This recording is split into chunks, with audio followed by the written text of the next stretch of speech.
2014 সালের পর পাকিস্তান, বাংলাদেশ এবং আফগানিস্তান থেকে অবৈধভাবে যারা ভারতে প্রবেশ করেছে তাদের চিহ্নিত করতে কেন্দ্রীয় স্বরাষ্ট্র মন্ত্রকের নির্দেশে রাজ্য পুলিশ স্পেশাল টাস্ক ফোর্স গঠন করেছে, জানিয়েছেন মুখ্যমন্ত্রী ডাক্তার মানিক সাহা। তিনি জানান, 2014 সালের ডিসেম্বর মাসের পর যারা এসেছেন তাদেরকে মান্যতা দেওয়া হবে না, সেই লক্ষ্যে টাস্ক ফোর্স গঠন করা হয়েছে বলে তিনি জানান।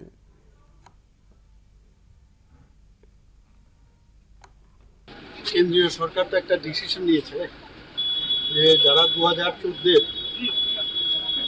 ডিসেম্বর পর্যন্ত যারা পাকিস্তান, বাংলাদেশ, আফগানিস্তান এইসব জায়গা থেকে যারা ধর্মীয় সন্ত্রাসের শিকার, তারা যদি ভারতবর্ষে আসে এবং তাদেরকে কিন্তু মানে মান্যতা দেবে এরপরের যারা আসবে তাদের মান্যতা দেওয়া হবে। তো এটা নিয়ে অনেক সময় অনেকে ভুল বোঝানো হয়, তার জন্য আমরা ত্রিপুরা সরকার এবং আমাদের পুলিশ ডিপার্টমেন্ট থেকে একটা টাস্ক ফোর্স আমরা তৈরি করেছি যে এরকম কেউ আছে কিনা, কোথাও কোনো এরকম অনুপ্রবেশ আছে কিনা বা 2014 পরে আছে কিনা কোনো লোক। তো এই বিষয়গুলো ওরা টোটালি দেখবে এবং রিসেন্টলি কোনো অনুপ্রবেশ আছে কিনা এই বিষয়গুলো সব দিক দিয়ে দেখবে।